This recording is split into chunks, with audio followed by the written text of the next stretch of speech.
Leo, എൻ്റെ നോട്ടത്തിൽ ഒരു ഇഷ്യൂലെസ് ഇലക്ഷനാണ് ഈ നടന്നുകൊണ്ടിരിക്കുന്നത്. ഈ ഇതിൽ ഒരു പ്രധാനപ്പെട്ട ഒരു പ്രശ്നം എന്ന് പറഞ്ഞ് എടുത്തു കാണിക്കാനൊന്നുമില്ല. കേരളത്തിൽ ഇത്രയും രാഷ്ട്രീയം ഉണ്ടായിട്ട് പോലും രാഷ്ട്രീയ വിഷയങ്ങൾ ജനങ്ങൾ മാറ്റിവെക്കുന്നു. രാഷ്ട്രീയമൊക്കെ കാര്യം നടക്കട്ടെ ഇവിടെ എന്ന് പറയുന്നു. അതുകൊണ്ട് രാഷ്ട്രീയ പാർട്ടികൾ വല്ലാതെ വിഷമിക്കുന്നു. ഈ 2020 കയറി വരാനുള്ള കാര്യം അതാണ്. അവർ കുറെ കൂടെ റെസ്പോൺസിബിളായിട്ട് പെരുമാറുന്നു. നിങ്ങൾ എല്ലാ പ്രശ്നത്തിനും പരിഹാരം സാധ്യമല്ല, അത് ജനങ്ങൾക്ക് നന്നായിട്ടറിയാം.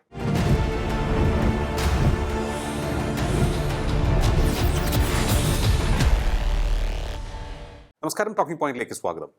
കേരളം തദ്ദേശ തെരഞ്ഞെടുപ്പിലൂടെ കടന്നുപോയിക്കൊണ്ടിരിക്കുകയാണ്. ഒന്നാം ഘട്ടം കഴിഞ്ഞ് രണ്ടാം ഘട്ടത്തിലേക്ക് പോകുന്നു. എന്തായാലും നമ്മൾ ഇവിടെ ഇന്ന് ചർച്ച ചെയ്യാൻ പോകുന്നത് കേരളത്തിൽ ഈ തദ്ദേശ തെരഞ്ഞെടുപ്പിൽ എന്തായാലും പ്രാദേശികമായിട്ടുള്ള വിഷയങ്ങളാണ് സ്വാഭാവികമായും ചർച്ച ചെയ്യപ്പെടുക. പക്ഷേ നിയമസഭാ തെരഞ്ഞെടുപ്പ് അടുത്തതുകൊണ്ട് ഒരു രാഷ്ട്രീയ വിഷയങ്ങളുടെ ചർച്ചകളിലേക്കും നമ്മൾ കടന്നിട്ടുണ്ട് എന്നുള്ളതാണ് ഒരു പൊതുധാരണ. ഇതിൻ്റെ പ്രധാനപ്പെട്ട വിഷയങ്ങളിലേക്ക് നമ്മൾ ഒന്ന് എത്തി നോക്കാൻ ശ്രമിക്കുകയാണ്. ഇന്ന് നമ്മോടൊപ്പം ചേരുകയാണ് രാഷ്ട്രീയ നിരീക്ഷകൻ ശ്രീ TG മോഹൻദാസ്. നമസ്കാരം സർ, ടോക്കിംഗ് പോയിന്റിലേക്ക് സ്വാഗതം. നമസ്കാരം. സാധാരണഗതിയിൽ തദ്ദേശ തെരഞ്ഞെടുപ്പിൽ നമ്മുടെ നാട്ടിൽ ആരാണ് കൂടുതൽ ഉപകാരം ചെയ്തത്, റോഡ് നന്നാക്കിയോ ഇല്ലയോ, നമ്മുടെ ലൈഫിനെ നേരിട്ട് ബാധിക്കുന്ന പ്രാദേശികമായിട്ടുള്ള വിഷയങ്ങൾ, പിന്നെ സ്ഥാനാർത്ഥികളുടെ യോഗ്യത, ഇതൊക്കെ നമ്മൾ കൂടുതലായി പരിശോധിക്കാറുണ്ട്. ഈ തെരഞ്ഞെടുപ്പ് നിയമസഭാ തെരഞ്ഞെടുപ്പ് അടുത്തത് കൊണ്ട് തന്നെ ആണ് ഞാൻ ഈ ചോദ്യം ചോദിക്കുന്നത്. ഏതൊക്കെ വിഷയങ്ങൾ പ്രധാനമായും പരിഗണിച്ചു എന്നാണ് അങ്ങ് കരുതുന്നത്? ഇഷ്യൂസ് എന്തൊക്കെയായിരുന്നു എന്നുള്ളതാണ് എൻ്റെ ചോദ്യം. ലിയോ, എൻ്റെ നോട്ടത്തിൽ ഒരു ഇഷ്യൂലെസ് ഇലക്ഷനാണ് ഈ നടന്നുകൊണ്ടിരിക്കുന്നത്. ഈ ഇതിൽ ഒരു പ്രധാനപ്പെട്ട ഒരു പ്രശ്നം എന്ന് പറഞ്ഞ് എടുത്തു കാണിക്കാനൊന്നുമില്ല. അത് രാഷ്ട്രീയ നേതാക്കളുടെ പ്രസ്താവനകൾ നോക്കിയാൽ മതി. ചിലപ്പോൾ സ്വർണ്ണക്കൊള്ള, ശബരിമലയിൽ സ്വർണ്ണക്കൊള്ള അത് പറയും. ചിലപ്പോൾ ദിലീപിൻ്റെ വിഷയം, അതിജീവിതയ്ക്കൊപ്പം എന്നൊക്കെ പറഞ്ഞ് കുറച്ച് പേര് അങ്ങനെ. അതിൽ ഒരാളെങ്കിലും ദിലീപിൻ്റെ കൂടെയാണെന്ന് പറഞ്ഞ് നമ്മുടെ അടൂർ പ്രകാശ് ആരോ എല്ലാവരും കൂടെ അയാളുടെ പടലിൽ കയറി അയാൾ കാലുമാറി, അയ്യോ ഞാൻ അങ്ങനെ പറഞ്ഞതല്ല, എൻ്റെ പ്രസ്താവന വളച്ചൊടിച്ചതാണെന്നൊക്കെ പറഞ്ഞിട്ട് അങ്ങനെ. പിന്നെ പലവിധ ഇതുപോലത്തെ പ്രശ്നങ്ങൾ. PM ശ്രീ PM ശ്രീയിൽ ഒപ്പിട്ടില്ലേ, അത് കള്ളത്തരമായി പോയില്ലേ എന്നൊക്കെ പറഞ്ഞ് അങ്ങനെ. ലേബർ കോഡ് അതാരും അറിയാതെ സൂത്രത്തിന് നോട്ടിഫൈ ചെയ്തു എന്നൊക്കെ പറഞ്ഞുള്ള ആരോപണം. പക്ഷേ ഇതൊന്നും തന്നെ ജനങ്ങളെ സ്പർശിക്കുന്നതായിട്ട് ഞാൻ കാണുന്നില്ല, എനിക്ക് തോന്നുന്നുമില്ല. കഴിഞ്ഞ ആഴ്ചയോ അതിന് മുമ്പിലത്തെ ആഴ്ചയോ നമ്മൾ ഈ തെരഞ്ഞെടുപ്പ് ചർച്ച ചെയ്തിരുന്നു. അന്ന് ലിജയോട് ഞാൻ പറഞ്ഞിരുന്നു, എൻ്റെ വീട്ടിൽ വന്ന സ്ഥാനാർത്ഥികൾ മൊത്തം 5 പേര് വന്നു. LDF, UDF, 2020, BJP, പിന്നെ ഒരു സ്വതന്ത്ര ഒക്കെ ആയിട്ട് 5 പേര് വന്നു. ഈ 5 പേരും എനിക്ക് കടലാസ് തന്നു, പ്രിൻ്റ് ചെയ്ത നല്ല മിനുസമുള്ള കടലാസ്. അതിനകത്ത് എങ്ങും തന്നെ ഈ പറഞ്ഞ വിഷയങ്ങളില്ല. സ്വർണ്ണക്കൊള്ളയുമില്ല, PM ശ്രീയും ഇല്ല, ലേബർ കോഡും ഇല്ല, ഒരു തേങ്ങയില്ല. അവർ എല്ലാം സിവിക് കമ്മ്യൂണിറ്റീസിനെ പറ്റി, നമുക്ക് 24 മണിക്കൂറും വെള്ളം കിട്ടണ്ടേ, നല്ല റോഡ് വേണ്ടേ, കറണ്ട് വേണ്ടേ. ഇത് പറയുന്നത് കേട്ട് കഴിഞ്ഞാൽ കൗൺസിലറാണ് കറണ്ട് കൊണ്ടുവരുന്നതെന്ന് തോന്നും. പക്ഷേ അത് അവകാശപ്പെടുന്നു. എന്തുമായിക്കോട്ടെ, ജനജീവിതവുമായിട്ട് ബന്ധപ്പെട്ട് നിൽക്കുന്ന, നിത്യം നമുക്ക് ആവശ്യമുള്ള കാര്യങ്ങളിൽ ശ്രദ്ധിക്കുന്നതാണ് കൗൺസിലർമാർക്ക് നല്ലത്. അത് അവർക്കും അറിയാം, ജനങ്ങൾക്കും അറിയാമെന്ന് ഞാൻ കരുതുന്നു. അതുകൊണ്ട് തരക്കേടില്ലാത്ത പോളിംഗ് ശതമാനമൊക്കെ ആയിട്ട് കാര്യങ്ങൾ മുന്നോട്ട് പോകുന്നു. ഈ പഞ്ചായത്ത് തെരഞ്ഞെടുപ്പിൽ, കോർപ്പറേഷൻ തെരഞ്ഞെടുപ്പിലൊക്കെ വലിയ ഐഡിയോളജിക്കൽ ഇഷ്യൂ ഉണ്ടാവരുത് എന്നാണ് എൻ്റെയും ആഗ്രഹം. പൊളിറ്റിക്സ് തന്നെ പാടില്ല എന്ന് വാദിക്കുന്നവനാണ് ഞാൻ. ഈ ലോക്കൽ ബോഡി തെരഞ്ഞെടുപ്പിൽ ഐഡിയോളജിക്ക് ഒരു സ്ഥാനവുമില്ല. ലിയോ, ഞാൻ ഇതിനു മുമ്പ് പറഞ്ഞിട്ടുണ്ടോ എന്ന് എനിക്കറിയില്ല, ഒരിക്കൽ കൂടെ പറയാം. LK അദ്വാനിയാണ് ഇത് ആദ്യം പറയുന്നത്. A large area of governance have nothing to do with ideology. ഭരണത്തിൻ്റെ വലിയൊരു ശതമാനം ഐഡിയോളജിയുമായിട്ട് ബന്ധമില്ലാത്ത ആക്ടിവിറ്റിയാണ്. റോഡ്, പാലം, ഇത് നക്സലൈറ്റിനും വേണം, ഇവർക്ക് SDPIക്കും വേണം, കോൺഗ്രസ്സിന്, കമ്മ്യൂണിസ്റ്റിന്, എല്ലാവർക്കും വേണ്ടേ റോഡും പാലവും. എല്ലാവർക്കും കുടിവെള്ളം വേണ്ടേ? അതെ. എല്ലാവർക്കും കറണ്ട് വേണം, എല്ലാവർക്കും ഗ്യാസ് വേണം. ഇതൊക്കെ ചെയ്യുക എന്നുള്ളതാണ് ഒരു സ്റ്റേറ്റിൻ്റെ പ്രാഥമികമായ ചുമതല. അത് കഴിഞ്ഞല്ലേ ബാക്കിയൊക്കെ വരുന്നുള്ളൂ. ശരിയാണ്. വിദ്യാഭ്യാസം എല്ലാവർക്കും വേണം. അതുകൊണ്ട് സ്കൂൾ കെട്ടിടം വേണം, അതിൽ സൗകര്യങ്ങൾ വേണം, എല്ലാം വേണം. അത് കഴിഞ്ഞിട്ട് അതിൽ സിലബസ് വരുമ്പോൾ സിലബസിൽ എന്ത് ചേർക്കണം എന്നുള്ള സ്ഥലത്താണ് ഈ ഐഡിയോളജിയുടെ കോൺഫ്ലിക്റ്റ് വരുന്നത്. അതുവരെ ഐഡിയോളജി ഇല്ല. പള്ളിക്കൂടം കെട്ടാൻ എല്ലാവരും കൂടും, ബെഞ്ചും ഡെസ്കും വാങ്ങാൻ എല്ലാ സാധനവും എല്ലാവരും ചേർന്നാണ്. സിലബസ് വന്നു കഴിയുമ്പോൾ നമ്മൾ തമ്മിൽ തർക്കം. ഇതല്ലേ ഉള്ളൂ. അപ്പോൾ large area of governance have nothing to do with ideology. Ideology വളരെ അത്യപൂർവം പ്രത്യക്ഷപ്പെടുന്ന ഒരു സാധനമാണ്. അതുകൊണ്ട് പഞ്ചായത്ത് തിരഞ്ഞെടുപ്പിൽ ഈ ഐഡിയോളജിയെ ബേസ് ചെയ്തുകൊണ്ടുള്ള രാഷ്ട്രീയ പാർട്ടികളോ അവരോ ഒന്നും വേണ്ട. മഹാരാഷ്ട്രയിലും ഉത്തർപ്രദേശിലും ഒന്നും ഈ പരിപാടിയില്ല. അവിടെ രാഷ്ട്രീയമില്ലാത്ത പഞ്ചായത്ത് തിരഞ്ഞെടുപ്പുകളാണ് നടക്കുന്നത്. പക്ഷേ തിരഞ്ഞെടുപ്പ് കഴിയുമ്പോൾ പലരും അവകാശപ്പെടും. പാർട്ടികളൊക്കെ പറയും, ഞങ്ങൾ നിർത്തിയ സ്വതന്ത്രന്മാരാണ് കേട്ടോ ആ ജയിച്ചു വന്നിരിക്കുന്നത്, അതുകൊണ്ട് ഞങ്ങൾക്കാണ് ഭൂരിപക്ഷം എന്നൊക്കെ ക്ലെയിം ചെയ്യാം. ബട്ട് വാസ്തവത്തിൽ പ്രാക്ടിക്കലി ഗ്രൗണ്ട് ലെവലിൽ ഒരു രാഷ്ട്രീയ പാർട്ടിയും കൊടിയും ഉണ്ടാവില്ല. അതല്ലേ ഐഡിയലായിട്ട് ചെയ്യേണ്ടത്. കേരളത്തിൽ ഇത്രയും രാഷ്ട്രീയം ഉണ്ടായിട്ട് പോലും രാഷ്ട്രീയ വിഷയങ്ങൾ ജനങ്ങൾ മാറ്റിവെക്കുന്നു. രാഷ്ട്രീയമൊക്കെ കാര്യം നടക്കട്ടെ ഇവിടെ എന്ന് പറയുന്നു. അതുകൊണ്ട് രാഷ്ട്രീയ പാർട്ടികൾ വല്ലാതെ വിഷമിക്കുന്നു. കാരണം വിചിത്രമായ കോമ്പിനേഷൻ വരും. SDPIയുടെ പഞ്ചായത്ത് പ്രസിഡന്റ്, അയാൾക്ക് BJPയുടെ പിന്തുണ. ഇത് വന്നു കഴിയുമ്പോൾ വൈകുന്നേരം TV-യിൽ വലിയ മാരണം നടക്കും. BJPക്കാർ SDPI പിന്തുണച്ചില്ലേ? പിന്തുണച്ചു, സത്യമാണ്. പക്ഷേ ഇതിന് ന്യായം എങ്ങനെ പറയും? അപ്പോൾ TV-യിൽ കിടന്ന് ഉരുണ്ട് കളിക്കും. ബട്ട് പഞ്ചായത്തിൽ ഈ പണി നടത്തിക്കൊണ്ട് പോകണ്ടല്ലോ. പഞ്ചായത്തിൽ ജയിച്ച വാർഡിലെ അംഗങ്ങളുടെയും പാർട്ടിയൊക്കെ നോക്കിക്കഴിയുമ്പോൾ ഒരു സ്റ്റേബിൾ ആയിട്ട് പഞ്ചായത്ത് ഭരിക്കണമെങ്കിൽ SDPIയുടെ പഞ്ചായത്ത് പ്രസിഡന്റിനെ BJPക്കാർ പിന്താങ്ങിയേ പറ്റുള്ളൂ. അല്ലെങ്കിൽ BJPക്ക് സ്റ്റാൻഡിംഗ് കമ്മിറ്റി സ്ഥാനം കൊടുക്കാൻ കോൺഗ്രസ് ബാധ്യസ്ഥരാവും. കോൺഗ്രസ് കൊണ്ടുവരുന്ന അവിശ്വാസ പ്രമേയത്തെ CPM പിന്തുണയ്ക്കേണ്ടി വരും. ഇതൊക്കെ ഈ വിചിത്രമായ കാര്യങ്ങൾ സംഭവിക്കുന്നത് നിങ്ങളിതിൽ രാഷ്ട്രീയം കലർത്തിയുകൊണ്ടാണ്. അല്ലെങ്കിൽ ഈ വല്ല വിഷമം ഉണ്ടാവുക. ഈ രാഷ്ട്രീയ പാർട്ടി ആയതുകൊണ്ടാണ് നിങ്ങൾക്കിത് ജസ്റ്റിഫൈ ചെയ്യാൻ ബുദ്ധിമുട്ടാകുന്നത്. അതില്ല, സ്വതന്ത്രരാണ് മത്സരിക്കുന്നതെങ്കിൽ ആരാരെ പിന്തുണച്ചാൽ എന്താ, ആർക്കെതിരെ അവിശ്വാസ പ്രമേയം കൊണ്ടുവന്നാൽ എന്താ? കഴിഞ്ഞ തവണ ഞാൻ ഓർക്കുന്നു, എൻ്റെ തലയിൽ ആ സ്ഥലം പോലും എവിടെയാണെന്ന് എനിക്ക് അറിഞ്ഞൂടാ, കോട്ടാങ്ങൽ പഞ്ചായത്ത്, അങ്ങനെ ഒരു പഞ്ചായത്തുണ്ട്. ഈ കോട്ടാങ്ങൽ പഞ്ചായത്തിൽ അയാളെ പിന്തുണച്ചാൽ എത്ര ദിവസമാണ് അതിൻ്റെ ചർച്ച നടന്നതെന്നറിയാമോ? എന്ത് പ്രസക്തി എന്ന് എനിക്ക് മനസ്സിലായില്ല. കോട്ടാങ്ങൽ പഞ്ചായത്തിൽ സംഭവിച്ചു ഇതുപോലെ. SDPI, CPM, BJP, കോൺഗ്രസ് ഈ 4 പേര് കൂടെ അന്യോന്യം പിന്തുണച്ചു, അവിശ്വാസ പ്രമേയത്തെ പിന്തുണച്ചു.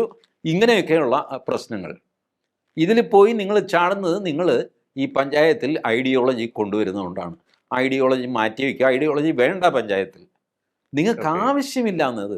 വേണ്ടാത്തടത്തൊക്കെ ഐഡിയോളജി കൊണ്ടുവരുന്നതിന്.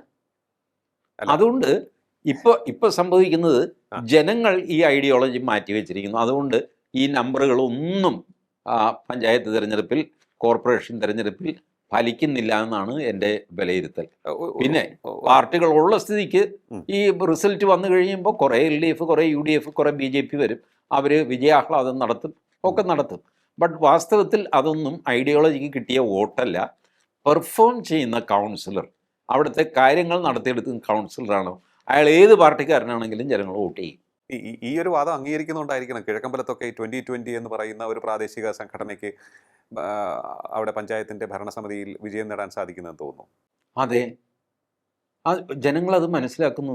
ഈ എല്ലാ പ്രശ്നമൊന്നും ആർക്കും പരിഹരിക്കാൻ പറ്റില്ല എന്ന് ജനങ്ങൾക്കറിയാം.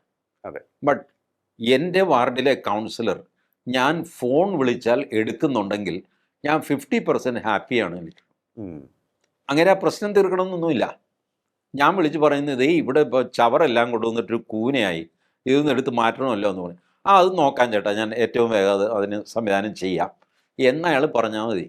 പിന്നെയും ഒരാഴ്ച അതവിടെ കിടന്നാലേ എനിക്ക് പരാതി ഉണ്ടാവില്ല. കാരണം ഞാൻ വിളിച്ചപ്പോൾ ഫോൺ എടുത്ത് ഒരു പോസിറ്റീവ് റെസ്പോൺസ് തന്നു, മതി. അതുകൊണ്ട് തന്നെ ഞാൻ ഹാപ്പിയാണ്. ഇങ്ങനെ ചെയ്യുന്ന ആൾക്കാരുണ്ടെങ്കിൽ പോലും ജനങ്ങൾ ഹാപ്പിയാകും. ഈ 2020 കയറി വരാനുള്ള കാര്യം അതാണ്. അവർ കുറെ കൂടെ റെസ്പോൺസിബിളായിട്ട് പെരുമാറുന്നു. നിങ്ങൾ എല്ലാ പ്രശ്നത്തിനും പരിഹാരം സാധ്യമല്ല, അത് ജനങ്ങൾക്ക് നന്നായിട്ടറിയാം. ബട്ട് കഷ്ടിച്ച് ജീവിച്ചു പോകാനുള്ള കാര്യങ്ങൾ ഉണ്ടാകുക, പരാതി പറയാൻ ഒരാളുണ്ടാവുക, ഫോൺ വിളിച്ചാൽ എടുക്കുക, ഇങ്ങനെ. ഇത് നിങ്ങൾ കല്യാണത്തിനും വരണ്ട, ശവോടക്കിനും വരണ്ട. പല പാർട്ടികളുടെയും ധാരണ ഈ കൗൺസിലറായി കഴിഞ്ഞാൽ ആ വാർഡിനകത്ത് ആരൊക്കെ മരിച്ചോ ജനിച്ചോ അവിടെ എല്ലാം ഇങ്ങനെ പോകണം. അങ്ങനെയൊന്നുമില്ല. അങ്ങനെ ജനം പ്രതീക്ഷിക്കുന്നുമില്ല. പ്രതീക്ഷിക്കുന്ന കുറച്ച് പേരുണ്ടാകാം, അവിടെ പോകും, ബാക്കി പോയില്ലെങ്കിലും കുഴപ്പമില്ല. ബട്ട് ഫോൺ വിളിച്ചാൽ എടുക്കണം, പ്രശ്ന പരിഹാരത്തിന് ശ്രമിക്കണം. പരിഹരിക്കണ്ട, നിങ്ങൾ ശ്രമിച്ചു എന്ന് ജനങ്ങൾക്ക് ബോധ്യം വന്നാൽ മതി. ഇത്രയും ചെയ്താൽ തന്നെ നിങ്ങൾക്ക് വോട്ട് കിട്ടും. അങ്ങനെ വോട്ട് കിട്ടി ജയിക്കുന്ന കൗൺസിലർമാരാണ് ഈ ജയിച്ചു വരുന്നത്. അതുകൊണ്ട് ഇത്തവണ നോക്കിക്കോ, കൂടുതൽ പാർട്ടികളും പാർട്ടി സ്വതന്ത്രന്മാരെയാണ് നിർത്തിയിരിക്കുന്നത്, പാർട്ടി ചിഹ്നത്തിലല്ല. ചിഹ്നം മാറ്റി വെച്ചിട്ട് അത് ഇതുകൊണ്ടാണ് പാർട്ടിക്ക് പ്രസക്തി നഷ്ടപ്പെടുന്നു പഞ്ചായത്ത് തിരഞ്ഞെടുപ്പുകളിൽ പാർട്ടികൾക്ക്. അതാണ് ഇപ്പൊ ഈ തെരഞ്ഞെടുപ്പിൽ അങ്ങ് പറഞ്ഞതുപോലെ കുറേയേറെ സ്ഥലത്ത് ഞാൻ ഈ സ്വതന്ത്രന്മാരുടെ സാന്നിധ്യം കണ്ടിട്ടുണ്ട്, പോസ്റ്ററുകളിലും അല്ലാതെയും ഒക്കെ തന്നെ. വനിതാ വാർഡുകളിൽ പ്രത്യേകിച്ചും സ്വതന്ത്ര സ്ഥാനാർത്ഥികൾ വന്നിട്ടുണ്ട്. അതെ, കാരണം വനിതകൾ, അതിൻ്റെ കാര്യം എന്താണെന്നറിയാമോ? ഞാനിത് അന്വേഷിച്ചു. വനിതകൾ സ്റ്റബേൺലി റെഫ്യൂസ് ചെയ്യാൻ തുടങ്ങി. ഓക്കെ, ഭർത്താവിനൊരു പാർട്ടിയുണ്ട്, ഭർത്താവ് പറയുന്നു നീ മത്സരിക്കുക ഇത്തവണ അരിവാൾ ചുറ്റിക നക്ഷത്രം. ഭാര്യ പറയുന്നു എനിക്ക് പറ്റില്ല, എനിക്ക് വേറെയും ഒരുപാട് ആൾക്കാർ ഇതൊക്കെ, നിങ്ങൾ ഫുൾ ടൈം രാഷ്ട്രീയക്കാരനായിട്ട് കണ്ടവനോട് വഴക്കുമൊക്കെ ഇട്ട് നടക്കും, എനിക്കത് പറ്റില്ല, ഞാൻ മത്സരിക്കാം, പക്ഷെ ഞാൻ സ്വതന്ത്രമായിട്ട് മത്സരിക്കും. അപ്പോൾ ശരി, അങ്ങനെ. അപ്പോൾ രാധാ ബാലകൃഷ്ണൻ മത്സരിക്കുന്നു. എല്ലാവർക്കും അറിയാം ഇത് ബാലകൃഷ്ണൻ്റെ ഭാര്യയാണ് മത്സരിക്കുന്നതെന്ന് എല്ലാവർക്കും അറിയാം. തെരഞ്ഞെടുപ്പ് പ്രചരണത്തിന് ഭർത്താവിനെയും കൊണ്ടാണ് രാധ നടക്കുന്നത്. പക്ഷേ രാധ ഈ ചിഹ്നത്തെ അനുകൂലിക്കുന്നില്ല. അതൊരു നല്ല നിലപാടല്ലേ? അപ്പം ഇങ്ങനെ വന്നു കഴിഞ്ഞപ്പോൾ പൊളിറ്റിക്കൽ പാർട്ടീസ് കഷ്ടത്തിലായി. അവരുടെ തന്നെ ഭാര്യമാർ സമ്മതിക്കുന്നില്ല, ഞാൻ പാർട്ടിയായിട്ട് മത്സരിക്കാൻ ഞാനില്ല. കാരണം പാർട്ടി വേറൊരു വഴക്കാണ് എന്നിവർക്ക് ബോധ്യമുണ്ട്, പ്രത്യേകിച്ച് വീട്ടമ്മമാർക്ക്. പൊളിറ്റിക്കൽ പാർട്ടി എന്ന് പറഞ്ഞാൽ ഒരു യുദ്ധത്തിൻ്റെ തുടക്കമാണെന്ന് അവർക്കറിയാം. അതുകൊണ്ട് പാർട്ടി പറ്റില്ല, ഞാൻ സ്വതന്ത്രമായിട്ട് മത്സരിക്കാം, കാര്യങ്ങളൊക്കെ ഭംഗിയായിട്ട് ചെയ്യാം, ആരോടും വഴക്ക് വേണ്ടല്ലോ. അവരുടെ ലോജിക്ക് കറക്റ്റ് അല്ലേ? നിങ്ങൾ പൊളിറ്റിക്സ് കൊണ്ടുവരുമ്പോഴാണ് വഴക്കും ശത്രുതയൊക്കെ വരുന്നത്. പൊളിറ്റിക്സ് ഇല്ലെങ്കിൽ എന്ത് ശത്രുത? ആര് ജയിച്ചാലും തോറ്റാലും ഒരു പേഴ്സണൽ റൈവലറി ഒന്നും ഉണ്ടാവില്ല. ചേച്ചിയാണ് ജയിച്ചത്, കൊള്ളാം ചേച്ചി, ഇനിയിപ്പോൾ ചേച്ചി ഞാൻ ഇടയ്ക്ക് വരും കേട്ടോ, നീ വാ, നിൻ്റെ കാര്യമൊക്കെ ഞാൻ ശരിയാക്കി തരാം, ഇങ്ങനെ പറഞ്ഞ് സന്തോഷമായിട്ട് പിരിയും തിരഞ്ഞെടുപ്പ് കഴിയുമ്പോൾ. മറ്റത് അങ്ങനെയല്ല, തോറ്റവന് ദേഷ്യം വരും, അവൻ്റെ കൊടി പറിച്ച് കീറി എന്നൊക്കെ പറഞ്ഞ് കേസ് ഉന്തും തള്ള് അടിപിടിയൊക്കെ നടക്കും. അതുകൊണ്ടാണ് സ്ത്രീകൾ പൊളിറ്റിക്സിൽ ഇറങ്ങാൻ ദേ റെഫ്യൂസ്. അത് സ്ത്രീകൾക്ക് രാഷ്ട്രീയം അറിയില്ല എന്നുള്ളത് കൊണ്ടല്ല, സ്ത്രീകൾക്ക് രാഷ്ട്രീയം അറിയാം എന്നുള്ളത് കൊണ്ടാണ് അവർ രാഷ്ട്രീയത്തിൽ ഇറങ്ങാത്തത് ഈ പഞ്ചായത്ത് തിരഞ്ഞെടുപ്പിൽ. ഞാനൊരു ജനറൽ ഇതായിട്ട് പറയുകയല്ല. ഓക്കെ ഓക്കെ എങ്കിലും ഞാനൊരു അറിയാനുള്ളൊരു ആകാംക്ഷ കൊണ്ട് ചോദിക്കുകയാണ്. അതായത് ഇപ്പോൾ പല സ്ഥലത്തും സ്ത്രീകളെ ഈ സ്ത്രീ സംവരണമുള്ള വാർഡുകളിലൊക്കെ ക്വാളിറ്റിയുള്ള മത്സരാർത്ഥികളെ അല്ലെങ്കിൽ സ്ഥാനാർത്ഥികളെ കിട്ടുന്നില്ല എന്ന ഒരു സംസാരമുണ്ടായിരുന്നു. അതിനിപ്പോൾ വലിയ തോതിൽ മാറ്റം വരുന്നുണ്ടെന്ന് തോന്നുന്നു. എനിക്ക് തോന്നുന്നു ഭാവിയിൽ, സമീപ ഭാവിയിൽ തന്നെ നമ്മുടെ കേരള രാഷ്ട്രീയത്തിൽ കുറച്ചുകൂടി ക്വാളിറ്റിയുള്ള വനിതാ നേതാക്കളുടെ എണ്ണം കൂടും എന്ന് തോന്നുന്നുണ്ടോ അങ്ങേക്ക്? അത് പുരുഷന്മാരുടെ അസൂയ കൊണ്ട് പറയുന്നതാണല്ലോ അത്. ക്വാളിറ്റിയുള്ള സ്ത്രീകളില്ല, പുരുഷന്മാരിൽ എന്തൊരു ക്വാളിറ്റിയാണെന്നറിയാം. എൻ്റെ അമ്മോ, ഓഹോ, വെറുതെ സ്ത്രീകൾ കയറി വരുന്നത് പുരുഷന്മാർ. ഞാനും ഒരു പുരുഷനാണല്ലോ, നമുക്ക് ഈ വികാരം നന്നായിട്ട് മനസ്സിലാകും. അവൾ അങ്ങനെ ഞെളിയണ്ട, ഇതാണ്. അപ്പോൾ അതിന് കണ്ടുപിടിക്കുന്ന ന്യായമാണ് ക്വാളിറ്റിയുള്ള സ്ത്രീകളില്ല. ക്വാളിറ്റിയുള്ള സ്ത്രീകൾ നന്നായിട്ടുണ്ട്, പ്രത്യേകിച്ച് മലയാളി സമൂഹത്തിൽ പുരുഷന്മാരെക്കാൾ എത്രയോ യോഗ്യകളാണ് സ്ത്രീകൾ. ഞാൻ ഉള്ള സത്യം പറയുകയാണ്, പുരുഷന്മാരെക്കാൾ നല്ല യോഗ്യത സ്ത്രീകൾക്കുണ്ട്. ആകെ ഒരു കുഴപ്പം ഞാൻ കണ്ടിട്ടുള്ളത്, സ്ത്രീകൾ വഷളായി കഴിഞ്ഞാലുണ്ടല്ലോ, അതും പുരുഷന്മാരെക്കാൾ വഷളാകും. കറപ്റ്റായി കഴിഞ്ഞാൽ പുരുഷന്മാരെക്കാൾ കറപ്റ്റാകും സ്ത്രീകൾ. ബട്ട് ജനറലി അവർ കറപ്റ്റ് ആവില്ല. പലപ്പോഴും ഒരു മനസ്സാക്ഷിയും ദയാദാക്ഷിണ്യം ഒക്കെ ഉള്ളതാണ് സ്ത്രീകളുടെ ക്യാരക്ടർ. അത്യപൂർവം ഞാൻ ഈ പറഞ്ഞ പോലെ കറപ്ഷനോ ഇതിലേക്കൊക്കെ പോകുന്നവരുണ്ടാകും. അല്ലാതെ പുരുഷന്മാർക്കാണ് കഴിവും ക്വാളിറ്റിയും, സ്ത്രീകൾക്കത് പോരാ, ഇച്ചിരി കൂടെ ആവാനുണ്ട് എന്നൊക്കെ പറയുന്നത് സ്ത്രീകൾ കയറി വരുന്നതിലുള്ള വിഷമം കൊണ്ടും സ്വന്തം സ്ഥാനം എത്ര വാർഡാണെന്നറിയാമോ സ്ത്രീ സംവരണമായിട്ട് പോയത്? ഇപ്പം എത്രയോ 50%. എനിക്ക് ശതമാനം തന്നെ അറിയില്ല. അതെ സർവത്ര സ്ത്രീകളാണ്. അതെ അതെ അപ്പോൾ ഇത് പുരുഷന്മാർക്ക് പിടിക്കണില്ല. ട്രഡീഷണലായിട്ടുള്ള ഇപ്പോൾ മുസ്ലിം സമുദായം, അവരിൽ പൊതുവേ സ്ത്രീകളെ മുന്നോട്ട് കൊണ്ടുവരുന്നതിൽ വിമുഖരാണ് അവർ. അതിൻ്റെ കൂടെ ഈ സംവരണവും സംഗതിയൊക്കെ വന്ന് പെണ്ണ് ഞെളിയുന്ന കാണുമ്പോൾ ഈ പറഞ്ഞ ആളുകൾക്ക് പിടിക്കില്ല. തലക്കെട്ടും താടിയൊക്കെ ഉള്ളവർക്ക് അവർ സ്റ്റേജിൽ കയറി ഒരു പെങ്കൊച്ച് സമ്മാനം മേടിക്കുന്നത് പോലും വിലക്കുന്ന ടീമാണ്. അവർക്ക് എങ്ങനെ ഈ പഞ്ചായത്ത് സ്ത്രീകൾ ഭരിക്കുന്നത് അവർക്ക് താങ്ങാൻ പറ്റും? അവർ കുറേ റെസിസ്റ്റൻസ് കമൻ്റൊക്കെ അടിക്കുക, അത് സാരമില്ല, അതൊക്കെ പതുക്കെ മാറിക്കോളും അത്തരം റെസിസ്റ്റൻസ്. അതുകൊണ്ട് ക്വാളിറ്റിയുള്ള സ്ത്രീകളില്ല, കഴിവുള്ള സ്ത്രീകളില്ല എന്നൊക്കെ പറയുന്നത് പുരുഷന്മാരുടെ അടവാണ്, വേറെ ഒന്നുമില്ല. അതെ അതെ ഏതായാലും കൂടുതൽ കൂടുതൽ നല്ല നേതാക്കൾ ഉയർന്നു വരട്ടെ നമ്മുടെ സമൂഹത്തിൽ നിന്നും. ഒരു ഇഷ്യൂലെസ് തിരഞ്ഞെടുപ്പാണ് ഇപ്പോൾ നടന്നുകൊണ്ടിരിക്കുന്ന പഞ്ചായത്ത് തിരഞ്ഞെടുപ്പ് അല്ലെങ്കിൽ തദ്ദേശ സ്വയംഭരണ തിരഞ്ഞെടുപ്പ് എന്ന ഒരു വിലയിരുത്തലാണ് ഉണ്ടായിരിക്കുന്നത്. നമുക്ക് നമ്മുടെ ആവശ്യങ്ങൾ നേടിയെടുക്കണം. അതിന് പറ്റിയ കഴിവുള്ള, അതിന് സന്നദ്ധതയുള്ള, സത്യസന്ധർ എന്നുള്ള വാക്കുകൾ ഞാൻ ഒരിക്കൽ കൂടി ഒരു ബ്രാക്കറ്റിൽ ചേർക്കുന്നു. പരമാവധി സത്യസന്ധരായിട്ടുള്ള ആളുകളെ തിരഞ്ഞെടുക്കുക എന്നുള്ളതാണ് നമുക്കിവിടെ ചെയ്യാൻ സാധിക്കുന്നത്. അതായത് പ്രാക്ടിക്കലായിട്ട് ചിന്തിച്ച് വോട്ടെടുക്കുക. അവിടെ രാഷ്ട്രീയത്തിന് വലിയ പ്രാധാന്യം ഇല്ല എന്ന് തന്നെയാണ് എൻ്റെയും അഭിപ്രായം. വളരെയധികം നന്ദി സാർ, ഇത്രയും സമയം ടോക്കിംഗ് പോയിന്റുമായി സംസാരിച്ചത്. Thank you. ടോക്കിംഗ് പോയിന്റ് ഈ അധ്യായം ഇവിടെ പൂർണ്ണമാകുന്നു. ഇനി അടുത്ത എപ്പിസോഡിൽ കാണാം നമുക്ക്. നമസ്കാരം.